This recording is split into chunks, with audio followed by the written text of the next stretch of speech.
원달러 환율이 또 연중 최고를 기록을 했습니다. 이게 뭐 하루가 다르게 원달러 환율은 쭉쭉 올라가고 있습니다. 예, 오늘 NDF 시장이라고 해야 되나요? 뉴욕의 차액거래 선물한 시장에서 보시면 1330원까지 올라갔습니다. 오늘 최대 올라간 것은요 1332원까지도 올라갔었고요. 뭔가 환율이 계속 올라가는 모양새죠. 어제 말입니다. 마감 숫자가 1328.2원이었습니다. 그런데 선물 시장에서는 또 올라갔다는 이야기죠. 1333원이 됐으니까 적어도 5원 가까이 올라간 거죠. 시장은 이렇게 환율이 굉장히 불안합니다. 시장 자체가. 작년 10월 25일 날 1442.2원으로 연중 최고치를 기록하더니 지금 다시 1330원까지 올라갔다는 사실은요. 시장의 위기감이 감돌 수밖에 없습니다. 이게 말입니다. 외환 보유고를 풀어가면서 환율을 잡고 있는데도 불구하고 환율이 계속 올라간다는 게 이게 충격이죠.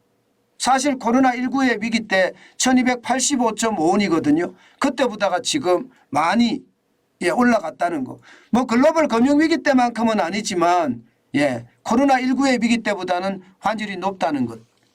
게다가 1300원대가 지금 계속 되고 있다는 것. 이것은 말입니다. 심리적인 어떤 위기의 충격이 올 수밖에 없습니다. 정부도 어떻게 하든 이게 낮추고 싶어 해요. 낮춰야 되고 외환 보유고도 풀고 그러면서 말입니다. 환율을 떨어뜨리는데 이것도 한계가 있다. 그래서 외환 스와프를 지금 계속 단행을 하잖아요. 여러분도 알다시피 국민연금하고요. 350억 달러의 외환 스와프를 결정을 했습니다. 그런데 최근에 한국가스공사한테다가 30억 달러의 외환 스와프를 이야기를 했습니다. 물론 한국가스공사는 거절을 했죠. 이게 가스를 수입하는데 쉽게 말하면 시장에서 달러를 사서 이 가스를 사오지 말고 외환 보유고에 있는 돈을 빌려서 그냥 가스를 사와라. 나중에 일시 상환을 해라. 이거거든요. 쉽게 말하면 지금 뭐 여러분도 알다시피 가스 가격이 장난이 아니잖아요. 그런데 가스 가격을 계속 사오려고 두니까 이게 외환을 현장에서 수요가 넘치니 외환이 올라간다. 이렇게 판단한 거예요. 정부는요. 사실 이것을 보면요. 국민연금하고 350억 달러 규모의 외환 스와프를 했는데 한국가스공사하고 다시 30억 달러 여기서 더 늘려간다는 이야기도 있습니다. 30억 달러의 어떤 규모의 외환 스와프를 한다는 것은 정부가 급해도 굉장히 급하다 이렇게 이야기할 수가 있습니다. 사실 급할 수밖에 없을 것 같아요. 왜냐하면 말입니다.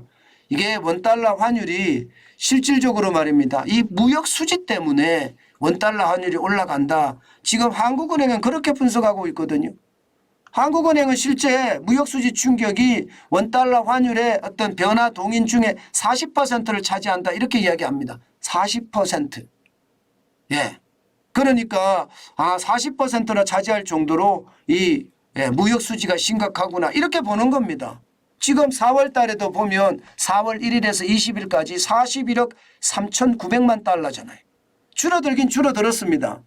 1월에 126억 5,100만 달러, 2월에는 52억 6,800만 달러, 3월에는 46억 2,100만 달러보다는 점점 줄어들고 있는 모양새는 맞아요. 에너지 가격이 떨어지니까 좀 떨어지기는 하지만요. 전체적으로는 올 4월 20일까지 1월에서 4월 20일까지만 하더라도 266억 8,400만 달러가 되니까 그만큼 덜 들어왔다. 그만큼 덜 들어왔다. 그만큼 덜 들어왔으니까 거기에 대한 달러가 양이 줄었다는 거. 달러 양이. 시장에서 달러 양이 줄었다가 이게 40%가 작동이 된다는 뜻입니다. 그만큼 말입니다. 지금 원달러 환율은 분명히 정부가 급해 보이는 건 사실이에요. 그런데 이 급하다고 해결될 수 있는 문제는 아니거든요. 일단 4월 달은요.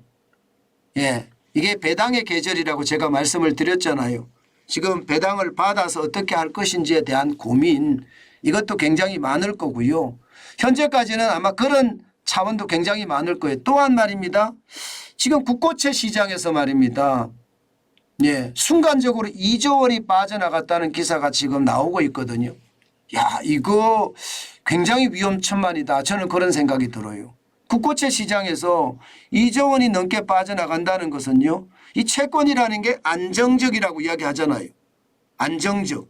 그런데 우리나라 같은 경우는 지금 채권에 투자하면 양도소득세를 면제해 주는 그런 제도까지 지금 실행을 하고 있는 상태거든요. 그런데도 국고채에서 나라가 발행하는 채권에서도 2조가 빠져나갔으니까 정부가 마음이 급하기는 급할 것 같아요.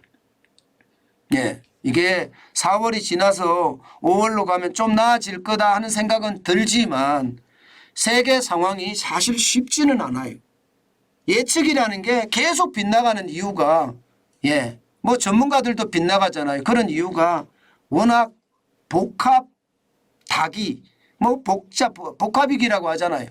그런 복합이기가 큰데다가 이게 회색 코뿔소의 어떤 크기도 굉장히 크고요. 회색 코뿔소라는 것은 눈에 보이는 위기긴 한데 워낙 덩치가 커서 피할 수가 없다는 거예요. 회색 코뿔소가 와서 들이받으면 피하지를 못한다는 뜻입니다. 게다가 블랙스완이라고 이야기하는 우리가 알지 못하는 위기도 지금 툭툭 치고 나오거든요.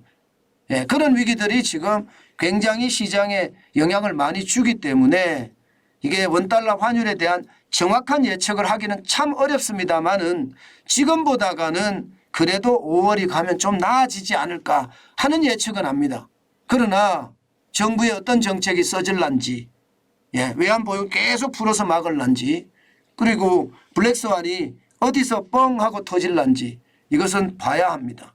그에 따라서 환율은 또 한 번 요동을 칠 겁니다. 그만큼 말입니다. 경제가 불안하다 이런 얘기입니다. 경제는 불안할 수밖에 없는 게 현실이라고 이야기합니다.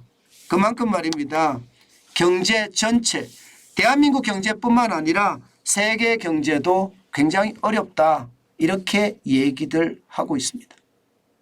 여러분 지금은 원달러 환율이 굉장히 많이 올라간 상태입니다. 그러니까 이럴 때는요. 이게 달러를 사용의 목적으로 보유하고 있느냐 아니면 투자의 목적으로 보유를 하고 있느냐 여기에 따라서 굉장히 달라질 겁니다. 저는 이 두 가지 사용의 목적이냐 투자의 목적이냐 거기에 따라서 사용의 목적이면요 계속 보유해야죠. 내가 사용을 해야 되니까. 그죠? 너 뭐 해외 시장에서 투자를 한다든가 이런 경우는 계속 보유하는 게 좋고요. 그래야만 괜찮을 거라고 보고요. 이게 투자의 목적이다 이러면 일부 사람들은요. 투자의 목적이면 아니 난 싸게 샀으니까 지금 원달러 환율이 뭐 한 15% 20% 올라갔어? 참 나는 이것만 할래. 그러면서 일부를 팔아버리는 그런 사람들도 지금은 생기기 시작을 했습니다. 여러분들도 나만의 투자 원칙을 가지고 계시다면 나는 내가 산 가격에 15% 상승하면 판다. 20% 상승하면 판다. 이런 투자 원칙을 가지고 계시다면 그 투자 원칙대로 움직이시는 게 가장 현명한 방법일 거다. 저는 그렇게 생각합니다.